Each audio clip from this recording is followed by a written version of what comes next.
Hey everyone, welcome back to another video, another Witch Wednesday, and we are doing part 2 of the Witch Facts and Mysteries. So, if you had a mystery or a fact in mind that wasn't mentioned in part 1, hopefully it's here in part 2. So, let's get into it. Another fun fact for us now, and once again it revolves around Blunk. So this one is about Caleb and Blunk's history, because Caleb and Blunk actually knew each other prior to the first episode. It's quite easy to kind of say like Caleb and Blunk meet in the second episode down in the oubliette, in the episode It Resumes. It's the start of the series, everyone's meeting each other and that would make sense, but in that very scene Blunk mentions his name and Caleb goes, "Blunk, you're that smuggler." So Caleb clearly knows Blunk prior to this, and it makes sense because Blunk lives in the same village. It would add up that they met before, and I just find that really interesting because then it raises the question of, have they got some kind of history that explains why Caleb is so dismissive of Blunk at the start? Because the girls obviously find him kind of odd and annoying, like they don't really know him yet, he's obviously very smelly, he keeps kind of getting drool all over their stuff, and you know, he takes things from them, and that's not great, and they have their reasons to be kind of irritated with him, but they don't outright hate him. But Caleb just, from the outset, just has a real issue with Blunk, and he just sees him as like this pest. And it just makes me wonder if they have some kind of history in the Meridian town, if they've had run-ins, if Blunk has like messed up a mission for them before, if there's like a whole history going on there, that Blunk is like some nightmare that all the rebellion had on like a watch list. Has Blunk been this significant like irritant in Caleb's life for years and we just we aren't privy to that information? I just find it interesting because I love the lore of Meridian, and I just would love to know more about what Meridian was like and the relationships between the people and the society before the witch girl showed up. I just want to know more about what life is like in Meridian. All I've ever wanted is like a big old book that tells you everything about the history of the TV show version of Meridian, because I love Meridian so much and I just want to know everything about it, and we don't get enough info in the show for my liking. That's why I've always preferred season 1 over season 2, is because we see Meridian more, and I know I'm very much in the minority because most people prefer season 2, but I prefer season 1 just because it has more Meridian, and I'm a Meridian girl at heart.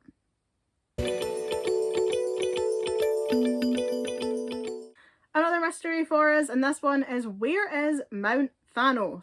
So this is really a minor one, it's so not important, but every time I watch an episode with Mount Thanos in it, this comes into my head and I can't shake the thing. So, K is for knowledge is the first time we see Mount Thanos, which is the mountain where Nerissa was imprisoned. It's the mountain where Nerissa killed Cassidy. It's where Cassidy's grave is. It's a very significant place within the series. It is implied to be on Earth, primarily because Yanlin goes there to lay flowers on Cassidy's grave, and it would not really make any sense for it to be on Meridian. One, because why would Cassidy not be buried on Earth? That's where she died. Well, assuming it's on Earth, but we can assume it's on Earth. She's buried there. Yanlin doesn't have any way of getting to Meridian. She doesn't have any sort of talisman or anything to get her to a different planet. And Caleb's plot in the beginning of that episode is that he's trying to get to Earth to tell the Guardians what happened to Elion, and he's having all these problems because because Nerissa's lied and said that the talismans are cursed. Anyway, and when he lands on Earth, he lands on Mount Thanos. So Mount Thanos must be on Earth. But in O's for Obedience, the girls fold from the concert hall to Mount Thanos. And I'm pretty sure they do it again in R's for Relentless, which doesn't make sense because you can't fold within one world, you can only fold between worlds. If you want to travel within a world, you have to teletransport. Now, you can fold to a different world and fold back, but considering Will doesn't come up with that idea until like X's for Xanadu, then presumably they weren't using double folding. So that then begs the question of how they managed to fold to a place that's on Earth, because that doesn't work.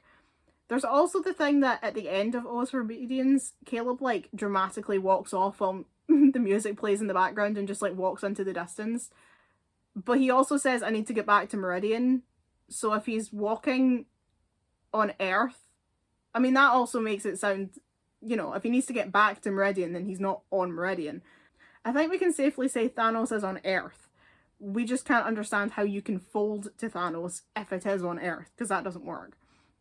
But yeah, at the end of that episode, he says, I have to get back to Meridian, and then dramatically walks off into the distance. And every time I watch it, as sad as that scene is, I think to myself, where the hell is he going? Like, where is he walking to? Is he just going to do a loop around the mountain and come back? He can't get back to Meridian unless someone opens a fold for him. He doesn't have a talisman. He needs either Blunk or Will to open a fold for him. Also, he can't get back. Like, his dad needs to come back too. So where is he going? He's just walking off into the distance. Like, was he going to get halfway down the hill and then be like, shit, I can't get back from here, and then have to turn around and come all the way back up? I'm like, look, I'm still being broody and I don't want to talk, but can someone open a fold for me? And I know, it ruins the scene. It completely ruins the emotion of the scene when you're sitting there and you're thinking to yourself, where is he walking to? But I have to live with this, and now so do you.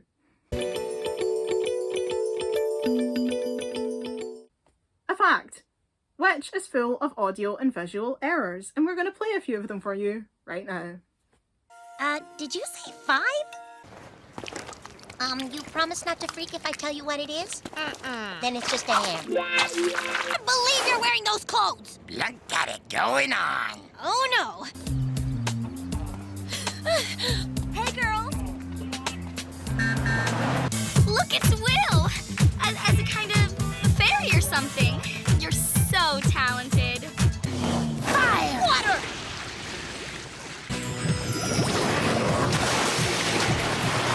There's gonna be a list on this board. 400 jobs for 400 kids. Out of those, maybe 10 won't totally stink. And the last kids to sign up get the most gaggerific ones. It can't be that bad. Oh, no.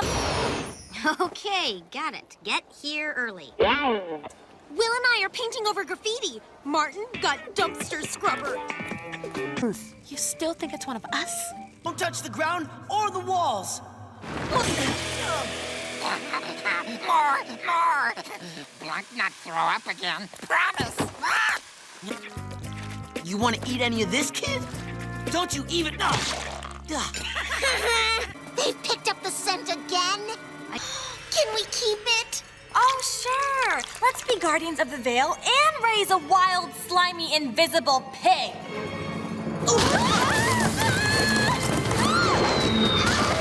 Bad pig.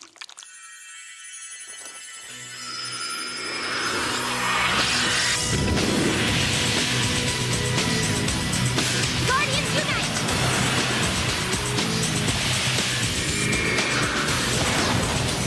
And one day, Irma, the world may know the dating sacrifice you made. Or not. Okay, this is where the entrails... Yes, you're my hero, Blunk. To save her soul, I took the heart away and gave it to Cassidy.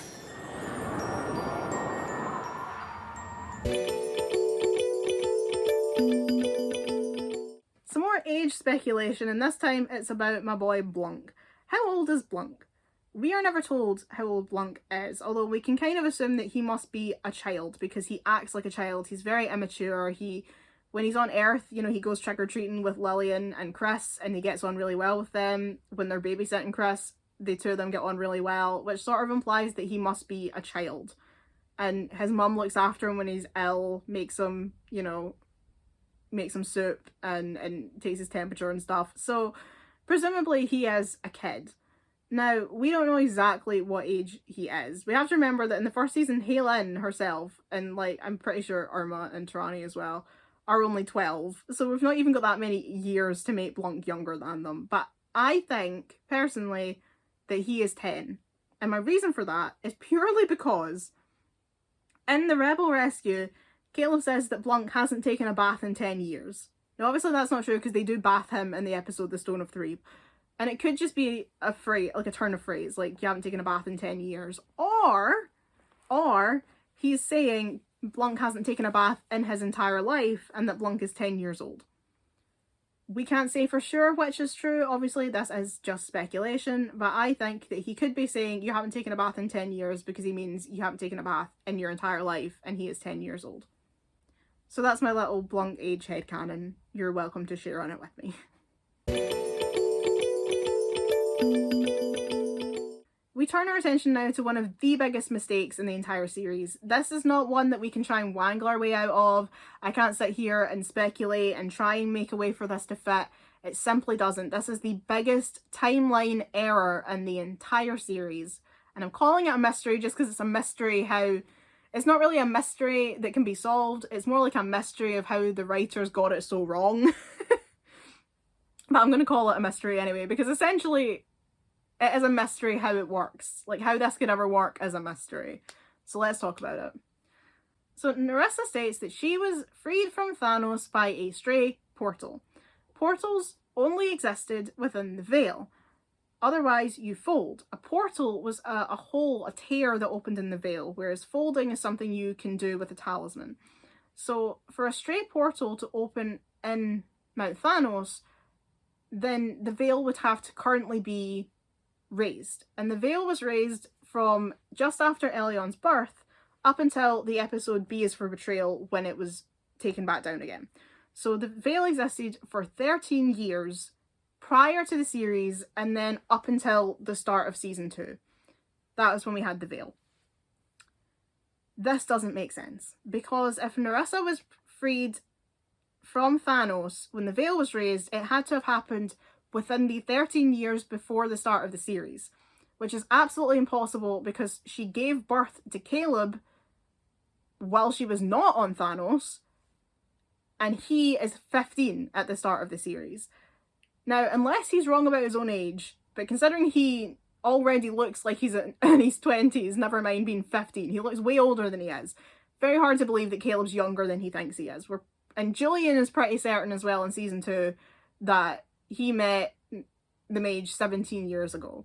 So Caleb's age is correct. We're not going to sit here and speculate that Caleb's got his own age wrong. He hasn't. Caleb is 15 at the start of season 2. And Julian met the mage 17 years prior to season 2. So 16 years prior to the start of the series, because we're about a year and a bit into... Since the series began, we're about a year and a bit further on. So we're talking like 16 years prior to the start of the series, 9 months of a pregnancy. Caleb is 15. So Nerissa left Thanos more than 16 years before the start of the series. Possibly even longer, because she was living with the mage. The mage was trying to turn her good. She was learning magic and sorcery from the mage, and then possibly, probably, maybe kind of killed the mage and assumed her identity, which would probably give her at least a few months, if not another year, before she got together with Julian of being out of Thanos. So we're talking like 16, 17 years prior to the start of the series, 3 or 4 years prior to the Veil being raised in the first place. And if there was no Veil, then there was no portals. And if there was no portals, then she didn't leave Thanos. So there's literally no way to make this make sense. There is absolutely no way that a stray portal opened in Thanos 16 years prior to the start of the series, because there was no Veil. So that just can't be true. There's just no way to even try and like strong arm that into making sense. It doesn't. It simply doesn't add up. There is no way to make that make sense. Now, obviously, if you love the show like I do, you just take that on the chin and say, the writers can't count and move on. But it is very difficult it is very difficult to accept such a big continuity error. But you have to, or you'll never sleep at night. The other question, though, is how she came up with a plan to overthrow Phobos by having Caleb, when presumably Phobos wasn't actually in power yet. Unless he was. Like, unless he was already doing evil shit before Elion was born. But that in itself seems odd. But maybe he was. But, yeah, it seems weird that she'd be trying to overthrow Phobos 2 years before Elion was born, because surely Weir and Zayden would still be in power then. But maybe they were in power, and Phobos was, like, already doing evil stuff, and then he killed them. Like I say, we don't know what happened to Weira and Zayden, so it's really hard to know. But yeah, that timeline fail keeps me awake at night. It really does.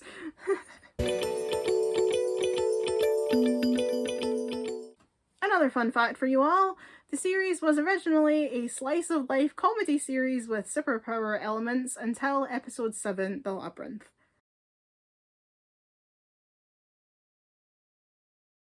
So the show was originally planned to be a comedy series, and you can read all about this in Andrew Nicholls' book, Valuable Lessons.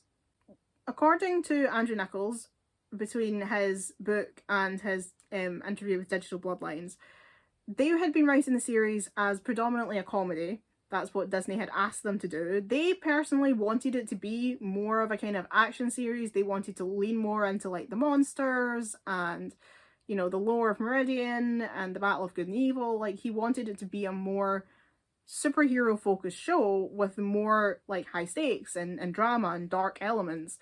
But Disney were like, nah, it's kids, they'll be traumatized, keep it light. And then while they were still in production of episode 7, Michael Eisner, the CEO of Disney, phones up and says, actually, we don't want this to be a comedy anymore because we have decided that it would be perfect for this brand new channel we're coming out with, which is called Jetix. But if we're going to put it on Jetix, it's going to need to be darker, it's going to have more action, it's got to have more monsters, it's going to have more Caleb. Like, you're going to need to revamp the show. Now, I suppose most of the time when someone phones you up when you're already 6 episodes deep into creating a TV show and says, hey, see everything we told you to do at the brief at the original meetings? Yeah, don't do any of that. We want something completely different now. I think most people would find that to be incredibly frustrating. But for Andrew and Daryl, that was actually like music to their ears because they wanted to create a dark supernatural series that had monsters and that had fighting and big cool action scenes, and that's what they'd wanted to make from the start. They didn't want to make this slice of life comedy. They are, and were back then, comedy writers primarily, but that was sort of what drew them to this project, was that they would get to do something different and they would get to do, you know, world building and something that was much more complex and different from what they've been doing, because they were sitcom writers and they wrote for like talk shows and stuff. That they wanted to do something that was, you know, had a bit, not that it's not got substance, sitcoms are great, but like something that was more dramatic and had lore, and you could actually create like, you know, your own creatures and your own like backstories and lore for the world. That's what they really wanted to do. And so they were actually thrilled to be told that they were now given permission to make the show they'd wanted to make all along. And so they went back and rejigged the first 6 episodes and turned the show into what it is now. But I do think you can still see hints of that. Like, Service to the Community is one of my favourite episodes, but it is so silly. Like, you know, they're dropping Mr. Collins in the neighbourhood pools. And I think it works because it is such an early episode that it's kind of, it's like symbolic of how naive the girls are. Like, they've only just got their powers, so like they are, you know, they're not trusting people. They suspect that their new teacher must be a Meridian beast just because he's not what they expected. And then, you know, they can use their powers to lift him over the top of the city, but oops, we dropped him in the swimming pool, and now we need to push him up a wheelbarrow, push him up a hill in a wheelbarrow at midnight. And it works because it's so early in the series that it's like, well, yeah, that would make sense because they're still so new to all this that they're a bit, you know, they don't really know what they're doing. But I don't think we could have kept the series going forever. You couldn't have an entire series of Service to the Communities. That episode works because it's the one episode that's really like that. If all the episodes were that silly, then it would not be a particularly engaging show. And you can tell kind of that there is the tone does shift in The Labyrinth, because The Labyrinth has the Tracker and Sniffer, and they meet the Meridianites who don't have any food, and they realise just how dire the situation is in Meridian and what they're fighting for. And so actually, within the series, it's almost as if they wrote that tone shift into the show, where the girls go from like we are, you know, oh wow, we've got powers and look what we can do with them and this is so fun, to being like, oh, this is what we're fighting for. Like, this is the real stakes. You know, these people are suffering and it's up to us to fix it. And it is like a tone shift where it goes from like the kind of new shiny world of having magic powers to being like, oh, we're really fighting for something that's incredibly important and these people are relying on us to help them. And the series does take a darker tone from then on, but it's almost as if it mirrors the realization in their own minds that they are actually in much more of a serious situation than they initially maybe thought that they were. So yeah, that's what happened with episode 7. Next up, we have the mystery of just what did Caleb think his mum was doing when he was a child. So as far as we know, Caleb grew up purely raised by Julian. He didn't know that his mother was the mage. Obviously his mother was not the mage. His mother was actually Nerissa in disguise as the mage. But he didn't know that he was related to the supposed mage. This is despite the fact that he goes to the mage for advice in season 1. In a service to the community, the episode we just talked about, he goes to the mage and he calls her like the Ancient One and he asks her for help. So she lives behind this waterfall in the Infinite City and dispenses wisdom. Despite that, he has no idea that this is his mother. And Julian doesn't tell him. And the mage doesn't tell him. So it does kind of raise the question of what did he actually think his mother was doing through his whole childhood. And someone actually asked Greg Wiseman this question specifically on the Ask Greg blog. They asked him, what did Julian tell Caleb about his mother when he was a child? And Greg's response was simply, not the truth. Which clears up absolutely nothing. Tells us no information at all. So yeah, we have no idea what Caleb really thought, who he thought his mother was, where he thought she was, what she was doing. We know nothing. Now, I would have loved, in my own personal season 3 that exists exclusively within my own head, I would love to explore that. And to look at what Caleb actually... I want to dive deeper into Caleb's feelings about Nerissa being his mother, and I think that also would lead into, well, what did he think his mother was doing? Who did he think she was when he was a kid? And how does he reconcile all of that information in his own head? Because I don't think you can find out that your mum is the same woman that's been trying to kill you and all your friends for like a year and not have that have a really deep psychological impact. It obviously affects him, but he seems to bounce back quite quickly, and I kind of feel like maybe he was kind of suppressing his feelings because, you know, we've got a world to save. And I do think that maybe if the series had continued, like, he should have maybe had a bit more of a reaction to that once the dust had settled and Nerissa was gone and he had time to actually process everything. And maybe then that would take its toll on him, because there's no way you come out the other side of that without some kind of psychological trauma. That's a lot to process. And I think we would need to talk about what he thought was going on when he was a kid, because there's a lot there. His dad didn't tell him the truth. That's got to be a bit of a kick in the teeth. You know, his mother was there the whole time in the Infinite City and he didn't know that was his mother. Even though she wasn't like the person she said she was still there. And it also meant that Trill was also his mother. Like, the mage was his mother, but Trill was also his mother. And Nerissa's his mother. They were all his mother. And yeah, he's definitely got to have some feelings about that. And I think we should have explored that a lot more, because that poor boy, there's just no way you come out of that without some serious psychological damage. Kid needs a therapist. Get Caleb a counselor, please.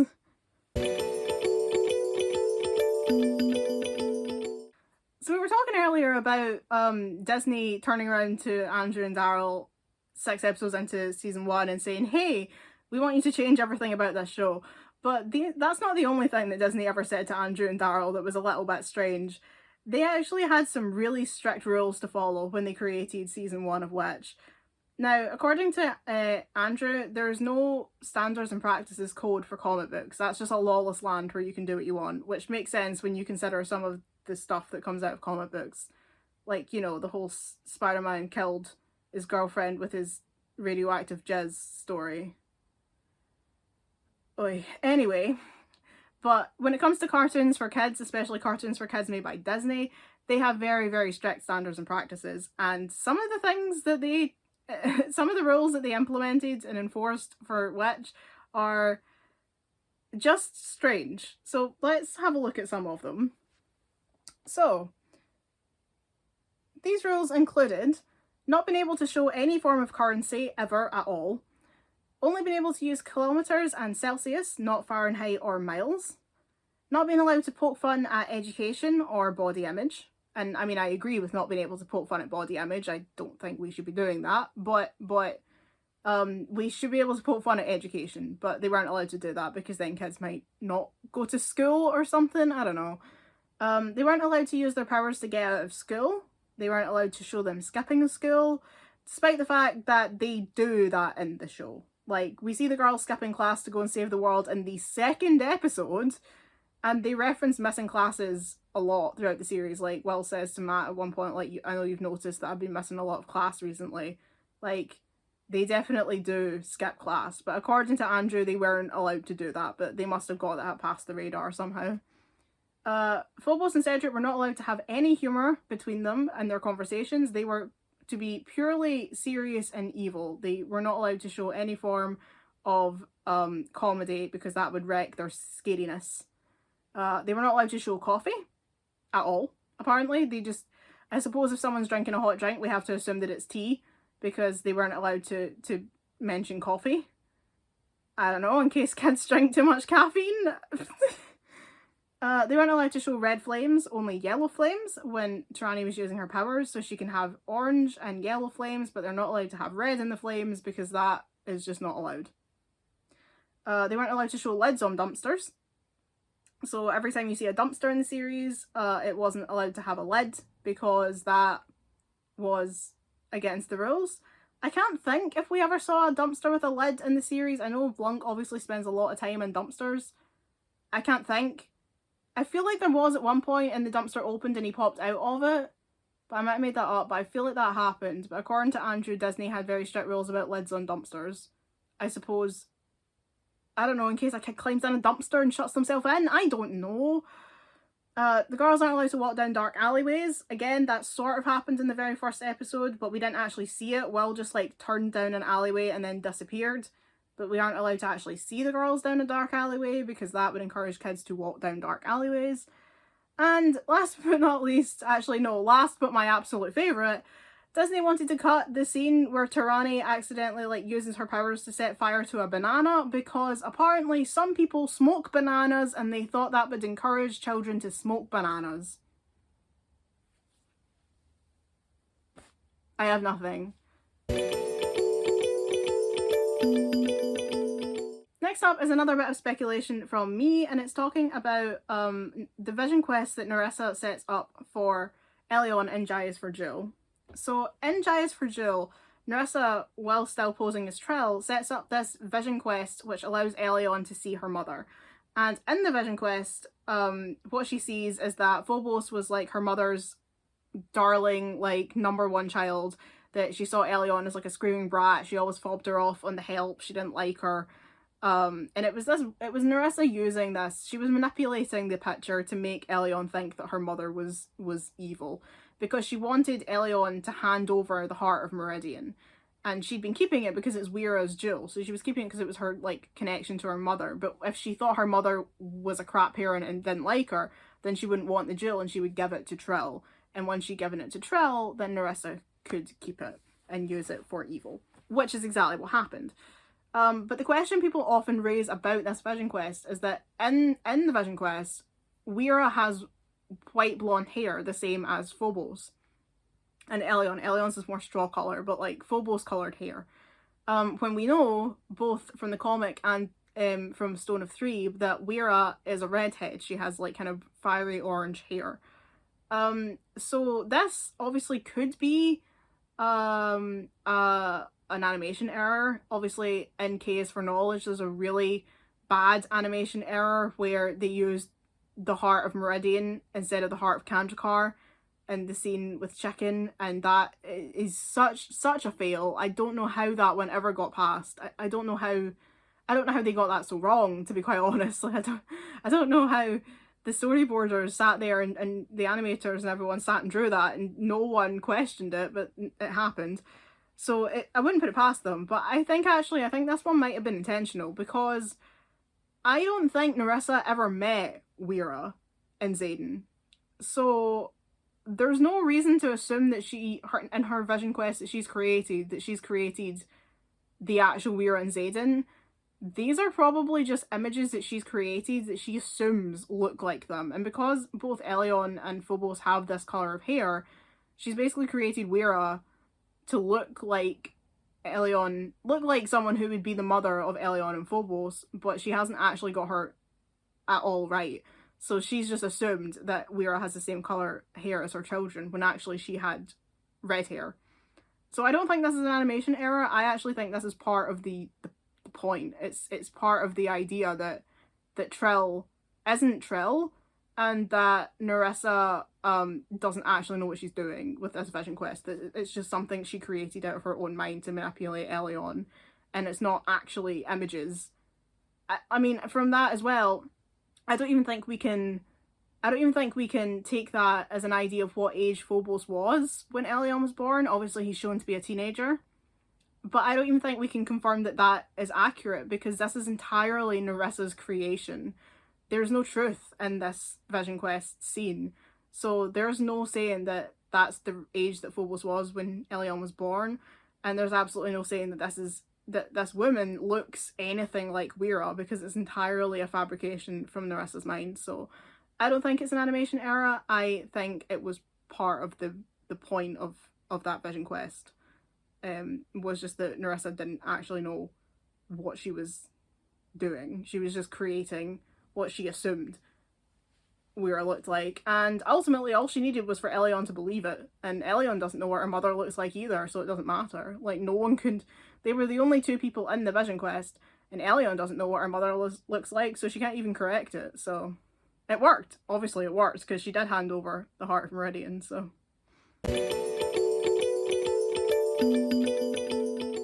But speaking about Elyon and Phobos' family, who were those people in the portraits at Elyon's coronation? So this one really gets me, and it has been discussed before in the Witch Discord, because this one is a weird one and a lot of people have questions about it.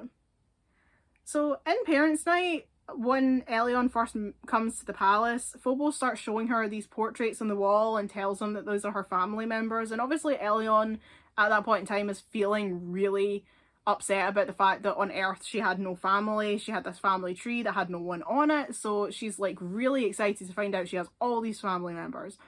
But then when Phobos's like glamouring wears off, they change into monsters. They aren't like human people, they're all monsters. And these same monsters turn up at Elyon's coronation, and they're all there in the crowd. But who are these people? They're obviously not family members, because they're not human. They're obviously not related to Phobos and Elyon, so who are they? Why do we never see them anywhere else? Are they like his specific followers? Are they like the cult of Phobos? Do they live in the castle and like glamour themselves to look human every time they pass Elyon? Are they like his top tier Patreon subscribers, and you know, if you pay for the top tier you get your own portrait in his palace hallway? Like, who are they? Who are these people? We never find out. And actually it's quite funny that like in the Discord one day we started giving some of them like names and backstories and stuff, and putting like certain ones of them saying like that they were in a love triangle, like she's married to him but she's having an affair with him. Like, we started creating all these like funny backstories for all these characters, but I really want to know who these people are, because it's weird enough that they're at the coronation. It's even more weird that their portraits are hanging in the hallway. Like, they obviously are significant to Phobos if he's hanging their portraits in the hallway, but we have no idea who they are. So I'm going to go with his Patreon subscribers, but I don't know. Maybe they watch him on Twitch or something, I don't know. But what I can say is they have some truly hilarious over-the-top designs. If you're ever bored, go and get up the final battle on YouTube and take a look at these people, because they are the weirdest looking bunch you've ever seen. Just a little fun fact in here, I'm pretty sure everyone already knows this one, but just in case you don't, I'm throwing it in here anyway, which is that Usagi Tsukino from Sailor Moon actually appears in Witch. She appears as a Sheffield Institute student twice in R is for Relentless. One time she's in the hallway when the kitchen explodes, and another time she's in the queue waiting for her lunch. Don't really know why she's there, she just is. It's just a cool little detail. Also, if we're talking about people making cameos, in the European intro sequence for season 2, Elion, Will has a bunch of Pokemon on her wallpaper. So there you go. Next up, we have one of probably the most frustrating mysteries in the entire series, and that's why I kept it for last. This one actually is a mystery in both the TV show and the comics. The problem is that it was a mystery, it was a thing that didn't make sense in the comics, so when they brought it over to the TV show, it didn't make any more sense. It just doesn't make sense. So I do want to make one of these about the comics one day, obviously because I know the show better, it's easier for me to do this. But I will put some effort into putting one of these together for the comics, and this one will reappear there as well, because it's a significant problem. But it's the mystery of how a jewel made by a Jade Emperor in China became the heart of Kandrakar. So this one never made any kind of sense. The story is based on an ancient Chinese legend about the 4 dragons and the 4 rivers of China. The 4 like biggest and most important rivers in China. So there's the Jade Emperor, who is the representation of the first god in Chinese mythology. You're going to have to ignore the fact that I keep looking over to read it, because I need to actually get my facts right for this one, so I'm reading off my laptop. So there's the Jade Emperor, who is the representation of the first god in Chinese mythology, as well as being a figure in Taoist theology and Chinese Buddhist cosmology. And he promises to send rain to the people who lived in the drought-stricken land, but he forgot. The 4 dragons can't stand to watch the people suffer, so after 10 days they decide to intervene of their own accord and bring water to the people. But the Emperor is angry that the dragons interfered in his affairs without his blessing. So in the myth, he calls upon the mountain god to turn the dragons into mountains as punishment. In the Witch comics, the story is very much the same. It's the same kind of idea. There's the Jade Emperor, the 4 dragons, and they bring water to the people. It's the same story. But in the comics, he calls upon the King of the Peaks, according to the Yen Press translation. And in the show, he has them trapped inside the mountains. He doesn't turn them into mountains, he has them trapped in the mountains. But in any case, regardless of what comic or show, the nymph Xinjing comes along and tells him that his cruelty is equal only to his arrogance. She uses those exact words in both the show and the comic. And she joins her spirit with that of the 4 dragons and then leaves with them to fly over the skies forever as one big dragon, made up of her and the 4 dragons. So in the Witch comics and in the original Chinese myth, the mountains that were made out of the dragons gave way to the 4 great rivers of China, and it was the way that the dragons ensured that the people would never ever be without water again, because they had created these 4 rivers. But in the comics, the Witch comics and the Witch TV show, in any case, once the nymph had joined with the dragons and left to fly over the skies forever, all that was left behind to signal that she was ever there was one single crystal talisman, which went on to become the Heart of Kandrakar. Which is preposterous, because how did a jewel created by a magic lady in ancient China end up the heart of, like, the source of power in a fortress that exists beyond time and space? There is no logic to this. It is baffling, and they never try and explain this in the show or the comics. They never do anything. All they say is like, and the nymph joined the dragons and she flew off into the skies and all that was left was a crystal talisman.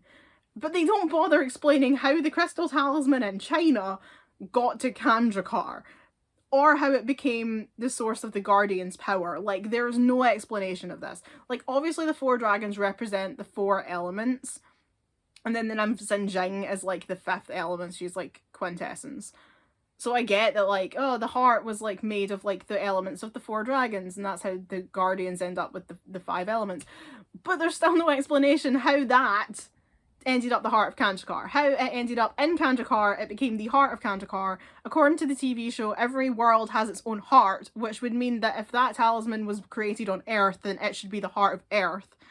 Unless Kandrakar are like Britain and they just like pilfer things from other like cultures and put them in their fortress and say this is our thing now. So they just like stole this like ancient Chinese thing and was like, this is the heart of Kandrakar. Don't ignore the fact that it came from China. Like, it's not the heart of Earth. But then obviously Lillian is the heart of Earth, so it wasn't the heart of Earth, so how did it become the heart of Kandrakar? We don't know, and we'll never know, because they don't explain it in the TV show or the comics. It's just nothing. They just don't bother. They just don't care. They don't try. It's just not there. Yeah, I don't have a rationale here to even explain it. There's no way. It doesn't make sense. Ambush at Taurus Felony is still one of my favourite episodes, though. The episode that includes the 4 dragons story. But it still doesn't make sense. I'm actually going to include as well that there is a mystery about who Xinjing is, because there is no mythological nymph named Xinjing. I looked really hard and I can't find any record about an ancient like mythological figure named Xinjing. In the TV series, Yan Lin says that Xinjing was the Jade Emperor's daughter, and there is a daughter in some versions of the Jade Emperor legend. This story has been told many times and it changes, kind of like Arthurian legends, like depending on what version you read, it's different. And in some versions of the story, the Jade Emperor does have a daughter. She isn't named Xinjing, but she's usually known as the Goddess Weaver, who weaves the colourful clouds in the sky. So that kind of makes sense, because like in both the comics and the show, the idea is that the nymph joins the dragon's power and then leaves to watch over the land from the sky forever. So like she weaves in the clouds, so like she could be the Goddess Weaver, so that sort of makes sense. I just wanted to throw that in there because you know I love a bit of history and mythology.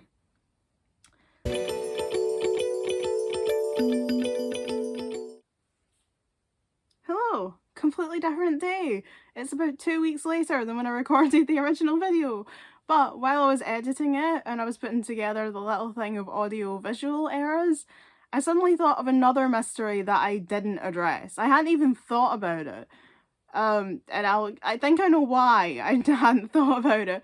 But as soon as it did come into my head, I was like, I can't put this video out without including this one. So since I haven't got it rendered yet, I was like, you know what? I'm just going to go and record this extra clip and we'll just put it in the video. So, another mystery for us all. A little bonus mystery, if you will. We're talking about that scene from Happy Birthday, Will, where Caleb gives Will a picture as a birthday present. And the mystery is, well, actually everything about this is a mystery. This whole scene is a mystery. I mean, the fact that it has a really bad audio-visual error in it that makes the whole scene feel odd, like, every time I watch it I feel like I've went into the Twilight Zone, definitely doesn't help matters, but everything about it is odd. There's some big questions we need to ask about everything that happens in this scene. So let me just go over it, just to jog your memory, even though it was earlier in the video, you were all there, but let's just go over it anyway.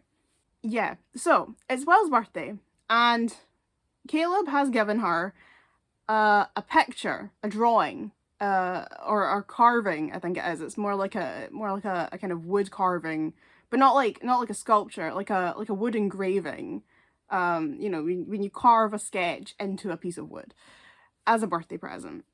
Earlier on in the episode, we see him deliberating over what to get her as a present. He doesn't know what to get her for her birthday, and in the end, he gives her this. Now, we don't see him give it to her. It just cuts to a scene. She's holding it, and Elion is on Will's right, and Caleb is on her left, and Elion is looking over Will's shoulder at this picture and says, Look, it's Will!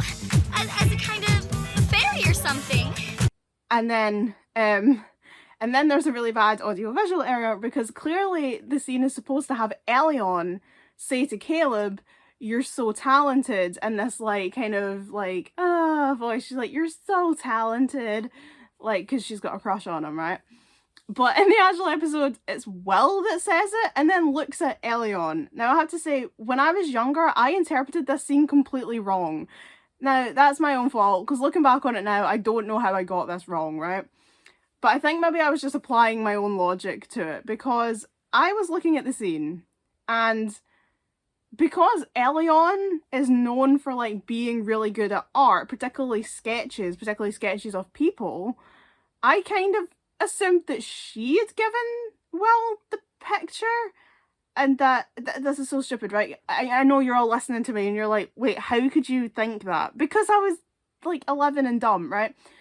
I kind of assumed that Elion gave Will the picture, and she was going like, look, it's Will, is a kind of fairy or something, because she'd like seen it in her head. You know how like Elion has like kind of, not like premonitions, like that's not right, but like Elion knows things that she shouldn't know, right? And like in the comic, I thought it was kind of like a reference to the comic. You know how she draws a picture of Caleb even though she's never seen him before, just from like what Cornelia tells her, she like manages to draw this picture. And I kind of thought maybe it was this kind of reference to like Elion being the princess, that like she like knew in her head she could like, she had this kind of inkling, or she'd had a dream or something of like Will in her guardian form, and she'd like drawn it as a picture for her.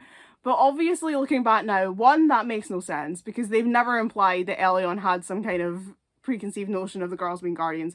Two, if Elion had presented Will with a picture of herself in guardian form, she probably would have been kind of freaked out and like, girls, Elion knows something and I don't know how she knows it. She wouldn't have just been so chill about it. So clearly that wasn't the scene. But I think I was just applying the logic of Elion is known for being really good at drawing. It's a drawn picture. We know she, in the comics, she managed to draw a picture of Caleb even though she'd never seen him before. She did this like perfect reconstruction of him even though she'd never seen him in her life. And I just kind of taken it that that was what this meant. But it's not. It's clearly a gift from Caleb. And the bit where Elion's voice is saying you're so talented is meant to be Elion saying it to Caleb. It's not meant to be Will saying it. It didn't help that at the end of that bit, Will says you're so talented in Elion's voice and then looks at Elion. So like my brain was attaching to you're so talented Elion. Look, I was younger. I haven't thought this for years. I'm just telling you why I used to get this scene completely wrong. But this begs its own question, right? One, never in the entire rest of the series ever is it suggested or hinted or acknowledged or anything that Caleb has got any artistic ability whatsoever. I have no idea where this came from, right? This idea that Caleb is really good at carving pictures into Driftwood has never been mentioned ever again. We know he can play guitar, we know that he can mumboard, but we've never heard about him being able to do anything artistic. So it just kind of comes out of nowhere. I mean, obviously we're 4 episodes in, so everything is coming out of nowhere at that point, but like, I don't know, I just find it odd, because we never get any inkling that he is in any way artistic after this point. But that's not the only mystery here. So he says that the thing is carved, the sketch is carved into Driftwood, and that the wings are dragon scales. And then Will says like, haha, he doesn't mean real dragon scales. And Caleb says, sure I do. Which means that there must be dragons in Meridian. Where are the dragons? I love dragons. Show me the Meridian dragons. Why do we never get to see the Meridian dragons? We have never, in the entire course of the whole show, seen a dragon in Meridian. Where are the dragons? I need to know where the dragons are. Absolutely fuming that there are dragons in Meridian and they haven't shown them to us. Or there are no dragons and the writers are off their meds. One or the other.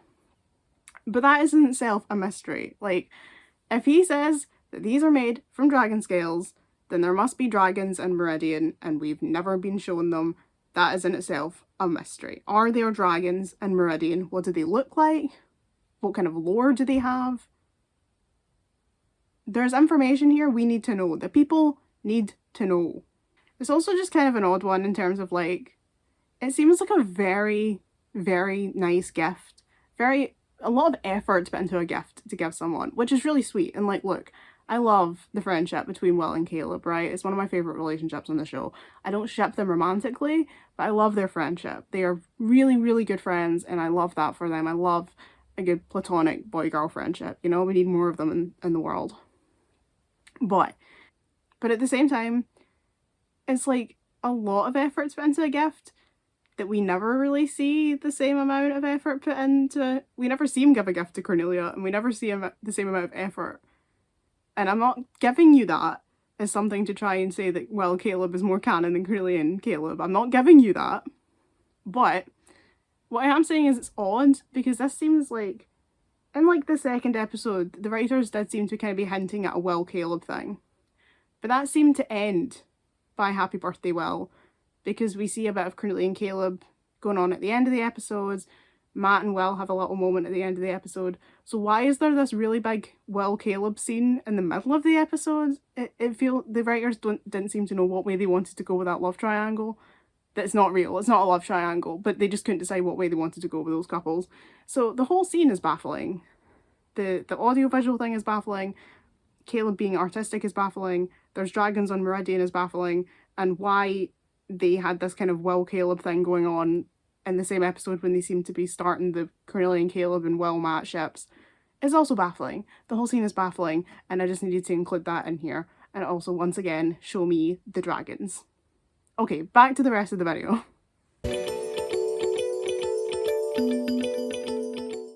And my last fun fact is just a little fun thing that I wanted to say, which is that in the Digital Bloodlines interview with Andrew Nicholls, Andrew said that he would love a Witch revival with the girls as adults. He said he would love to see a new series where the girls are in their 30s, where they're married or maybe being married and divorced. They've maybe got kids, they've got jobs, they've got, you know, careers and households to run, but they are still guardians and they have to like team up to, you know, there's a new evil and they all have to come out of retirement and team up and be witch again. And I would love that too. Inject that into my veins. That is all I've ever wanted. Like, that is what I'm desperate for so much. Like, I would love season 3, but I would also just love if they just didn't do season 3 and just brought in like an adult reboot. Not Velma style. Never Velma. And not Fate. But like, I don't know if it's just because I'm 27 now, so like, you know, I want to see myself in these characters that I grew up with. But I just think it would be so cool, the idea of the girls being adults doing adult things but also still being the guardians. Like, I would love that so much. So yeah, Andrew would love to do it, and I think Disney should listen to him personally. That is what I think. But that is all I have for you in this one. Those are my witch facts, mysteries and speculations.